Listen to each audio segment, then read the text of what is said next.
Welcome everyone to the Mindful Magazine channel. I'm so happy that you're all here again. Today I have with me Ursula Maria Bell. I'm so honored. Thank you for coming on my channel. Thank you for inviting me. I'm honored to be here. Thank you so much. Well, a small introduction. She is a family constellations facilitator. She has a degree in this, and she is also accredited counselor in the Register of the UK. And also she has a degree in Viktor Frankl's logotherapy and existential analysis, if I say it correctly. It's a whole mouthful. And besides that, she did some trainings in how to communicate with non-violently and empathetic. And also she is a couples counselor. So she did trainings in that as well, and that she is applying in the family constellations. So that's what we're going to talk about today. What is family constellations to you, and how did you become a family constellations facilitator? I'm very curious to know. Okay, good. So it's difficult to explain because there are many attempts to explain what family constellations are, and I think you would understand it only when you really participate in a constellation. But basically it is reconnecting to our family of origin, to our family members, and understanding how we as individuals are embedded in something bigger, or can be entangled or connected through hidden loyalties with family members, and how from this can come all kind of personal issues, health issues, relationship issues. And it's done in a group work. You can do it in a one-to-one session, but the traditional one is done in a group where we have someone who presents an issue or a wish, an intention, and the other people participate as representatives. And they could represent family members of this issue holder or aspects that are needed to find a solution. So this is amazing. That sounds really nice. In a few words. Yeah, and I came to this work because of a personal issue. I had years ago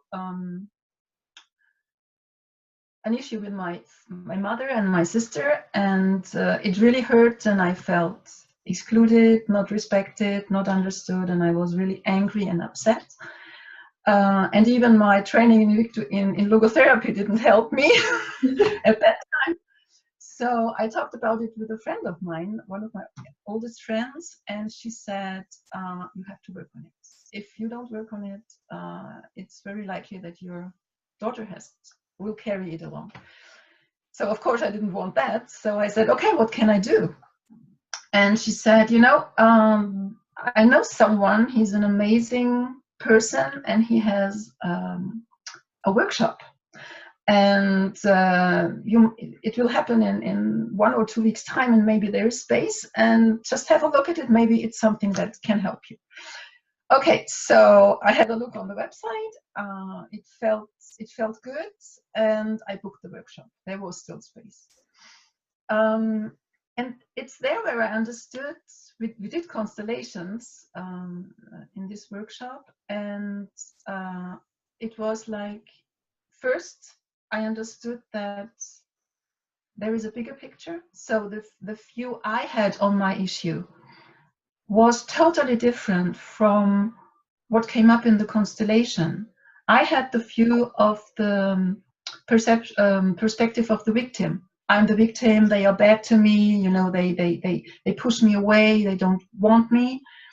But in the constellation, it showed up that it's not the pushing out, but it's the gentle pushing me in my own way of living. So it was like a liberation from family, if you want, family karma or family history, which enabled me to go on the path I am now. So this made a total change in perspective from the victim mode to the person who can embrace their own life, even if it's different from the one from the family. So this was the one thing. And the other one was when we did these constellations, I felt that I want to do this. This is what I was looking for, to complement the work in logotherapy. So like the connection between the mind and the soul. So I went to the facilitator and I said, I want to learn this. Where can I learn this? And he said, well, actually, I just started a training, and you can join if you want. Such a coincidence. That's amazing. So yeah, and I started and I did the training, and it was and still is an amazing trainer, teacher, friend. And we did a lot of intuitive work. So we did not only the constellation work, but we trained our intuition. We worked with transactional analysis. We worked with Gestalt therapy. So it was a profound and deep going training. So you would say it's basically a mix of several therapies together and a bit of intuition. Well, let's say not a mix. It's the family constellation work, but it was how do you say? Sorry, I don't remember the English word. It was complemented by elements of different other approaches. Yeah.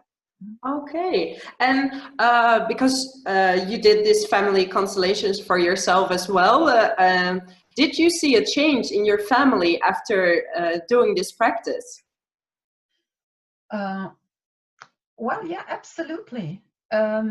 It was maybe not the change that I would have wished. So we have to understand that it's not, with the work, we do not change the others. Yes. It's not about changing the others. If the others change, it's something that's perfect. But it is about changing our own attitude, our own posture. Yes. So if I change my attitude towards someone, this person automatically will treat me in a different way. And if not, I can step away from this person in a peaceful way. Yeah, that makes sense. Okay. So the work is not about changing the situation. It's always about changing something within myself so that my surroundings can change too. Okay. So it's basically, because I've discussed this before in my blog as well, that sometimes what you send out is what you receive back. It's like a boomerang. Yes, only that many times you are not aware of what you send out. Absolutely, yeah. And out loud, I'm the good one, but unconsciously there is something that's different, or that's the contrary, and this is what we send out. We send out how we act or how we look at someone, but in reality we send out how we feel. Yes. And what do you think is the difference between family constellations and a normal therapy session? So I think the biggest difference is that in a normal therapy session, you are focused on the individual. Yes. Even in family therapy, even in systemic therapy, still the individual is in the focus, connected to who else is in the system. With the family constellation approach, we see the individual as a being embedded in something bigger. And we see that the issue of the individual is something that is connected Yeah. to a bigger picture, maybe something that is generations back. So when we look at a person with a family constellation approach, we do not only see this person, but we see the whole family. And this makes a difference also how we look at a client. So sometimes when a client comes and has a very deep or difficult fate, then it could be that we feel pity with this person, or we feel emotionally with this person. Yeah. With the family constellation approach, you don't. So sometimes people ask me, but with all these heavy fates you have in the constellations, how don't you get emotional? How can you what do you do with it? And honestly, no, I don't get emotional. I feel compassion. Yes. But seeing a bigger picture, I just see this amazing big soul carrying something, and the love that goes with it within this family, and trying to find these solutions and the ways out. So I think you basically respect every single family member with love, and it doesn't matter what kind of role they have in the constellations. Yes, this is one of the next,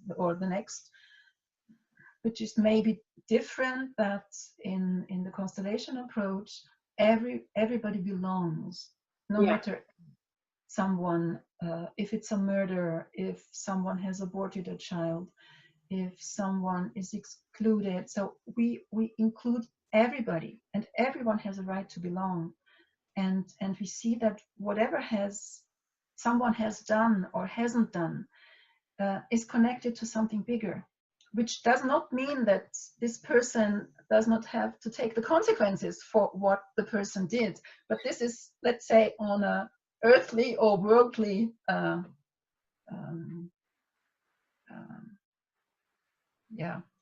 level, maybe like the big picture. You're showing the big picture to people. The why is this happening, not the how can I. It's more about the why and accepting the why, maybe. Yes, because you can, if it comes to victim and perpetrators, or even if we have a problem with our family, we can say, okay, now we resolved it, and I leave, I go to live in America, so I don't see my family anymore, and it's okay. But that's not right, because you're still connected with them on a soul level. So you might go away, you might send someone to the moon, but this does not mean that it's really healed what needs to be healed. You treated the symptom, but you did not treat the root. So it's all about accepting where you're coming from. Yes. It's accepting, even though you're not well with your family, or you're having fights. It's about, I belong to this family, and I accept it, no matter what the circumstances are. Yeah, and understanding that I would not be who I am without them. Yeah. If only one of them would not be there, or would be different, was different, I would not be the person I am today. And some would say, okay, but I don't want to be the person I am today. I don't do it. So, but still, you are, Yes. and you can only become like the best of you if you first accept who you are. Yes. And the reasons maybe might come later. Maybe they're at this point that they don't understand why things happen, but it might still come. Why did this happen? That's right. And in a constellation, we can see the reasons or the roots where something comes from. So, for example, if someone says, my mother didn't see me, or I was not loved by my mother, and in the constellation, it might show up that the mother has lost her mother at a very young age. So she's still focused with all her energy, with all her love, or her pain on missing her own mother, or maybe a child that she has lost. Then it's we understand that it's not that the mother didn't love us, but that she was not available, that she had no chance to really connect to us because she was still connected and entangled with something else. Yeah, because sometimes it's hard to move on from the past. If you're still living in the past, you can't give maybe in the present or give your attention to something if your mind is still somewhere else. That's right. And many of us still live in the past. When we talk about and we repeat about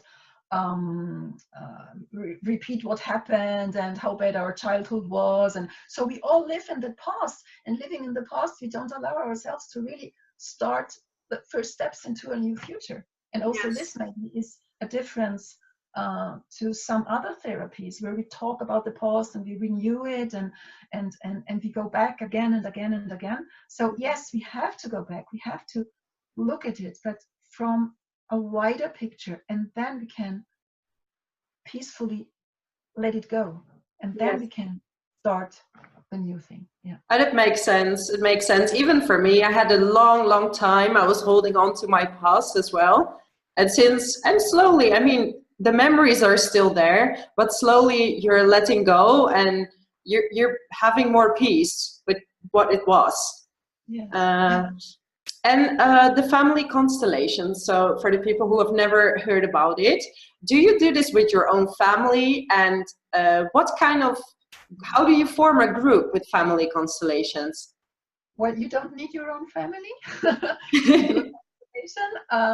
Sometimes family members join, and this is amazing if more of the family are interested in this work. And but you don't need your family, so you would come on your own. And there is a group of people who would represent your family members, but they would not know anything about your story. So the way I do the constellations is when someone books a constellation, I send them a questionnaire about their family history, about things that happened, and a drawing of their genogram, which is a family tree, basically. And then with this information, already before the constellation starts, I go into the family system and I see where people are excluded or not in the right place, or where there is a imbalance in give and take. So to understand which family members we might need to be represented in the constellation to find a solution. So at the moment, or at the day of the constellation, the person has not to talk in front of the group and tell about the story. The only thing that the group will know is the intention. So maybe to have a happier relationship, or to find peace with the mother, or whatever comes up. But that's the only thing the group would know. Okay, and how would they play the family members? Because if they don't know what their role is, how would they know what they're saying? Yes, so that's the amazing thing in a constellation, because people say, well, how does it work? Yeah. Yes.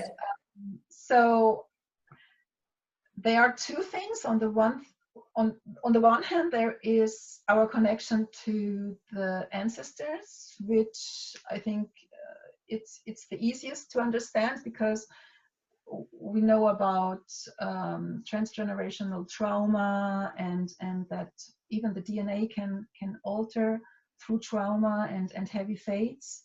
So this explains why we carry on things from our ancestors. But how can people who never ever met someone of our family, who don't know us, who don't know anything about our story, feel or connect to people who maybe died 100 years ago? Yes. They represent a grandfather or a great-grandfather. Yeah.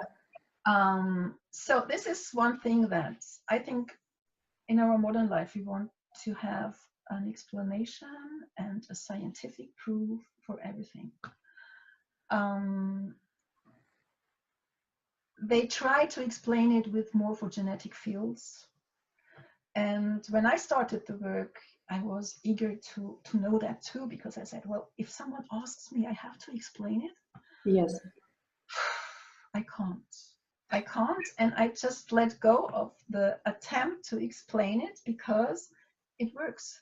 Yes. People come into this circle. People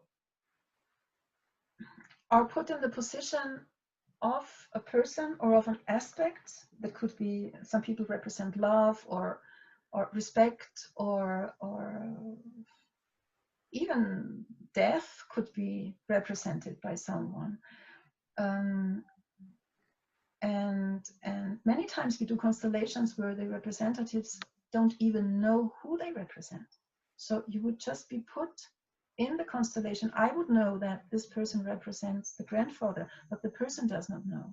So how could this person know, or why does this person act in a way that the issue holder then says, you know, the face, the expression was like my father. Or the person could say, I don't feel my legs anymore. And then it turns out that the grandfather that the person represented has lost the legs in war times. So there is no explanation, I think. We try to explain because our mind, our brain needs the explanation. Yeah. It's a phenomenological approach. And also Hellinger didn't try to explain why it works, because he said, this is also the difference. We see it and we see there is something bigger behind it. So we don't need to explain it. There is no dogma, there is no scientific proof. And this is good because there is no authority which can tell us this is right or this is wrong. So yes, I think it's amazing because there are forces or things that are bigger than us.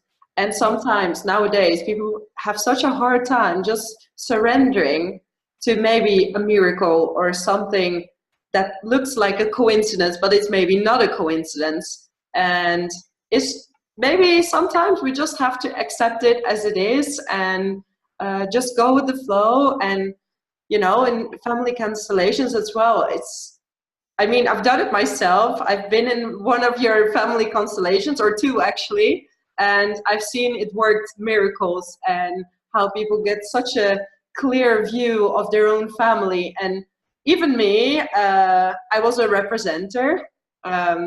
So that means basically, for the ones who are looking, that means basically I was representing one of the family members, and I just became a different person, and there was no explanation. And at the end, I saw people who had such clarity about themselves and others. So really, if you're watching right now and you have someone close to you, or you are in the UK, Exeter, she is doing her family constellations there, I would definitely go there and experience it yourself, because it's something above ourselves that goes beyond.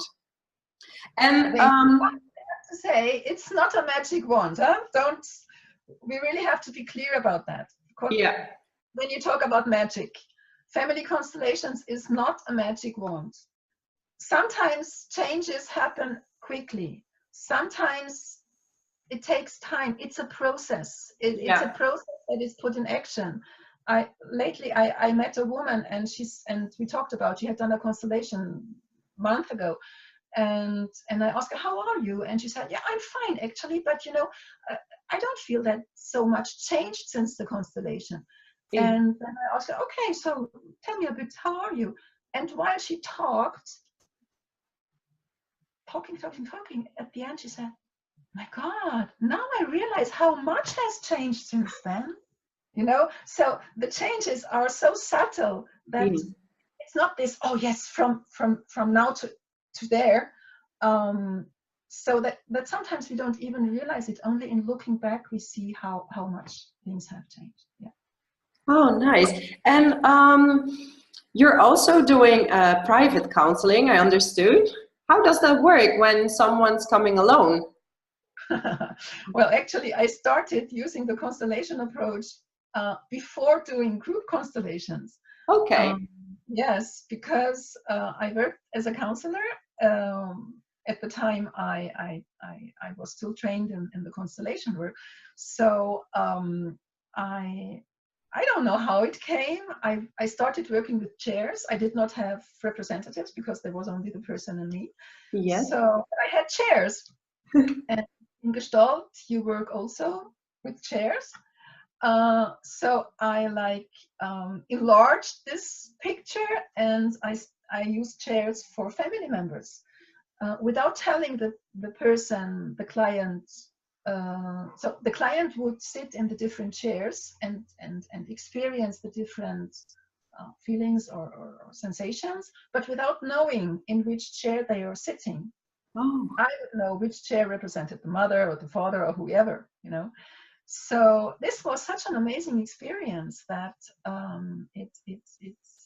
I continued to work with this, and some people say sometimes a private session goes even deeper because they experience it themselves. Yeah. But it always depends on the question, on the issue. Sometimes I work also with cushions. Other facilitators work with floor markers. So yes, it can be applied very, very successfully in private sessions too, yes. Oh, that's very interesting. And yeah, even with the chairs, so the chairs kind of give you a vibe or a feeling when they're sitting on the specific chairs. That's really nice. And also, you're also started doing constellations in businesses, I saw. Yes, yes. How is that working? Because I can imagine it could be a bit sensitive when you're doing this in a business. Is there a specific approach you're using? Well, basically, a business, a company is a system as the family. It's, you know, and you can apply constellations to everything that is a system. If it's a business, if it's a group, a country, even nations, you know. So with a business, of course, it needs more preparation and a different preparation than for a family constellation or just a systemic constellation that you would set up with an instant question. It depends on who is asking you for this kind of approach. Sometimes it's the manager itself, sometimes it's a group, a team, sometimes it could be an employee that understands that there is a problem. So it's when you're asking about what did you say? If it can be. If it would hurt, is it with the group itself that you're actually analyzing? Is it with the people themselves? Okay. So it can be both. It can be that, let's say the manager comes and says he has a problem with the team or with something. You could organize a team of people who are not related to the company. So just for the manager to understand the dynamics and give him a support, what he could, or how he could support his team or the people that are concerned with this issue or with the problem. If it's a team that comes and wants to work, of course there needs to be more preparation and other maybe approaches or exercises to create this confidentiality and this trust within the team. Also about understanding that the constellation work is a totally non-judgmental work. So there is no right or wrong or good or bad, or I do it better than you. It's always about understanding three fundamental things: who was excluded or who is excluded and not honored, who is in a position that's not his or hers, and where is the exchange? Is the exchange in a balance of give and take? Okay. And where people acknowledge that have been there before. So I think it's the danger of hurting someone or of someone feeling hurt is much less than in other approaches or coaching techniques. Yeah. It's again about respect for everyone and finding the best solution for every single person in the constellation. Yes. Yeah. Oh. To the best of the whole system. Yeah. Yes. And how can people prepare for family constellations, and how do you prepare yourself before you're going into a family or a business or a private constellation? Well, people, as I said before, when I do like the traditional family constellation, I prepare this with the issue holder normally, or in a one-to-one session or via email. Preparing the genogram, the family system, the questions, so about me knowing who was excluded and who is not in the right position and so on.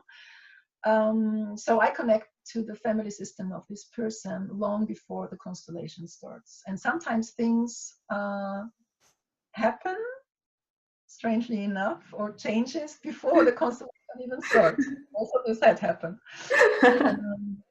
And then I just let go. The thing that you have to do as a facilitator is you don't have an intention. You don't have the intention to help the person. You don't, my goal is not to help the person. I don't have a goal. I go with what shows up in the constellation, respecting the system, respecting the dynamics. I'm only the pathfinder, and from the reactions, the movements, verbal expression sometimes of the emotions of the representatives, I find the next steps to go to finally reach the solution state or the answer. So people, this is for people who do their constellation. Yeah. People who come as representatives, they don't have to prepare anything. They just have to come with an open heart. They have to be open for whatever shows up, knowing that it's a totally voluntary work. So whenever in the process someone feels or they do not want to represent or they just don't feel comfortable, I'm always there. No one is forced to do anything. It's very respectful and voluntary. So they do not have to prepare. Of course, you're not allowed to be under medication that clouds the mind or use drugs or alcohol or whatever. So you have to be in a good state when you come. And how many times usually does someone do a constellation? So do they have to come more often, or is it enough to come one time? Well, this is very different from person to person. Bert Hellinger, who has developed this approach, once said, at the beginning, he said, you do once a constellation in your lifetime. He revised it afterwards. I think it depends on the person. It depends on the fates of this family. It depends on your question.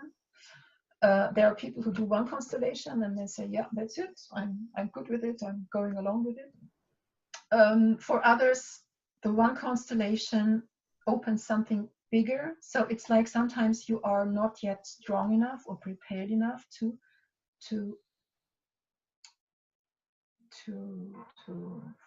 focus on or to meet another problem. So it could be a step-by-step process.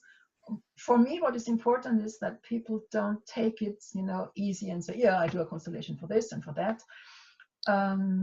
It's a serious thing. It's a respectful approach. And when you do a constellation, especially a family constellation, you should wait for maybe half a year, 6 months to do another one in group.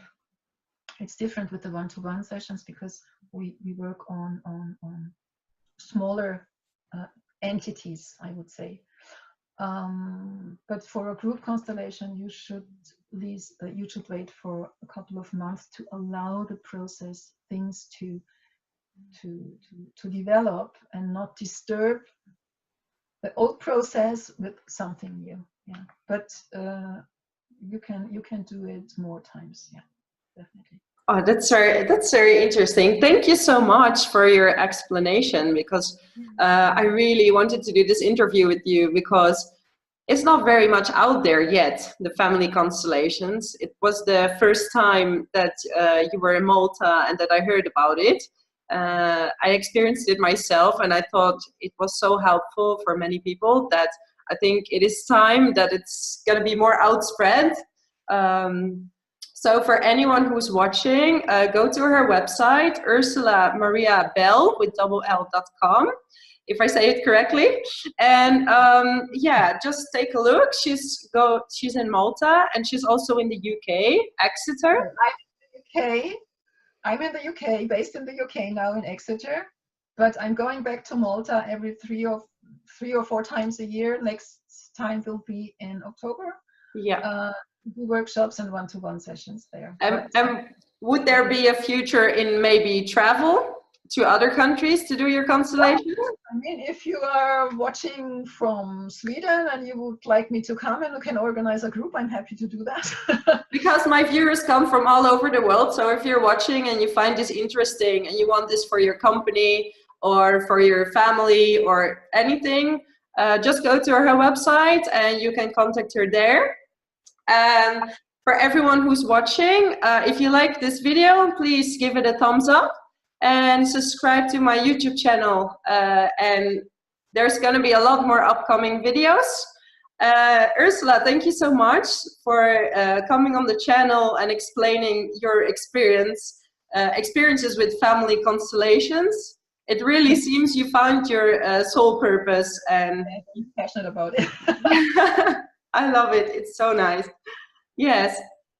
And I hope to see you soon, actually. Yeah. Are you in Malta in October?